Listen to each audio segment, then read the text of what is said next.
Today, we are going to make some grass. No, I'm not in Colorado, so it's not going to be that kind of grass. It's our techniques that are so simple and sensible, your modelers have practically built themselves.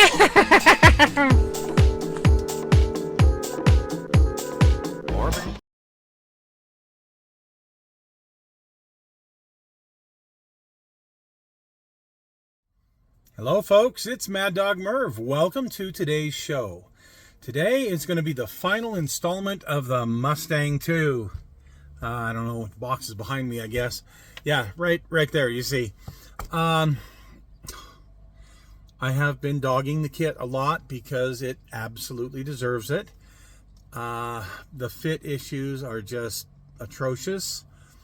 Again, I'm a modeler, so I can model and I can fix things, but my point is, why should I have to? Why should I have to spend so much money for a kit that, you know, we used to buy for $5 and now we're paying 30 to 35 bucks, and it's a piece of crap. So you'll get to see that as we go today. It turns out pretty good in the end, and just so you know, I wanted to build it. Watch this.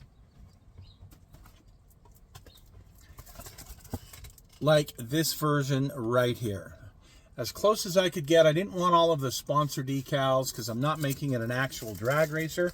I'm just going to make it a late 70s, early 80s street machine, like when I was a teenager, and the kind of thing we would do after mom and dad would be through with their car. You know, they had it for, 5-6 years, and you'd get your license and they'd hand it down, or you'd save up some money from your paper route or whatever, and you'd buy your first car, and well, they were fairly inexpensive back then. So we are going to do this look as close as we can right here without doing the drag race version. And things turned out okay. Things did turn out okay, but I will go over some of the pitfalls that I ran into in this particular segment. So stick with Mad Dog Merv as we finish up the build on the Mustang 2, the Helldrivers kit. Out of the gate, I put the rear suspension on. I did the lifted suspension, and you can see the suspension, the chassis. There's a big gap between that and the interior. You can see clear through to the other side. I'm not going to fix that. There's no way. And then I go to put the front tires on, and look at this. They stick out the fender well. That's not supposed to happen. Okay, well, we'll do a little cutting. So you can see the original on the left, and on the right is the one that I've cut down.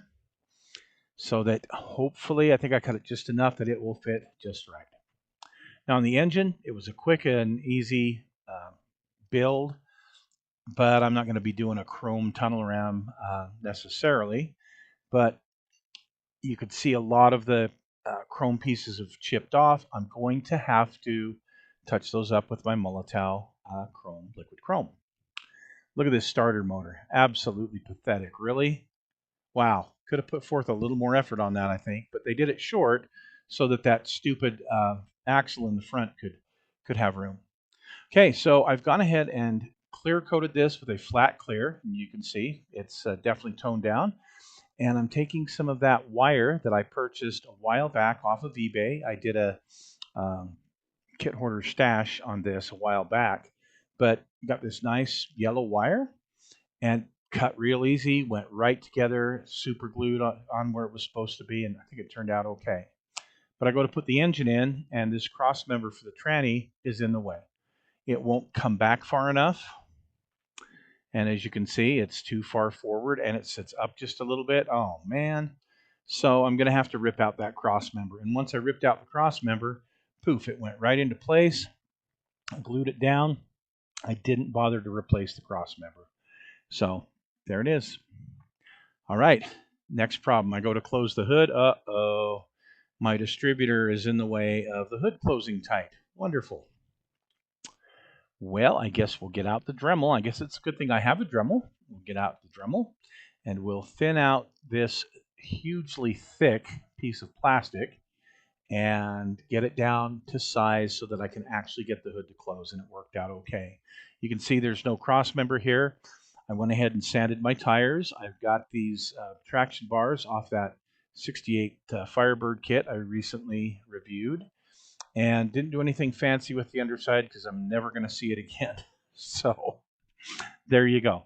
That's how that turned out. Now, to do it like the box art, I had forgotten that the bottom is black. So I took some Duncan Rhodes 2 thin coats acrylic paint.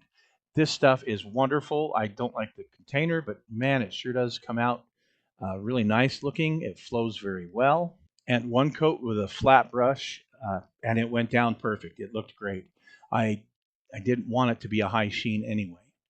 Okay, so for the rest of the engine compartment, what a pile. I robbed some parts from Mopar for the washer bottle.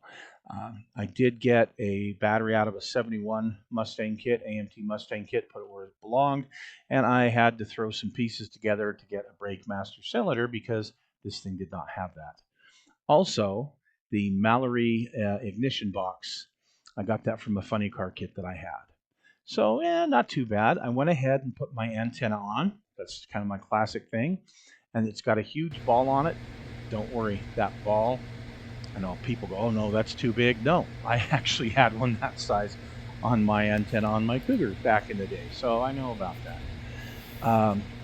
This is I think this is the CB antenna that comes with the car, but I can't remember which one I used.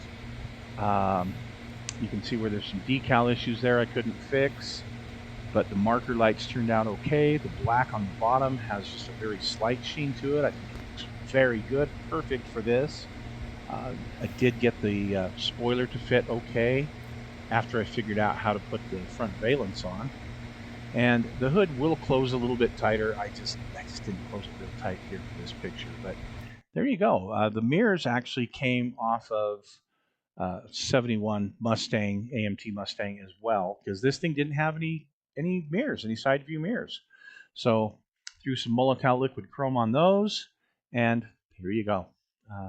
Pretty happy with the results. Definitely looks like it came out of 1980 or 1981.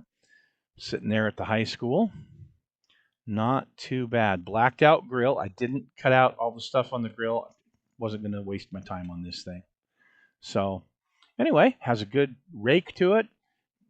Like I say, looks like it just came out in 1979, 1980, 81. So, all right, folks, thank you. I appreciate you watching this. I hope you learned something from it, and we'll see you again soon on another build. Probably it'll be a Mustang, but who knows. Thanks for joining us today.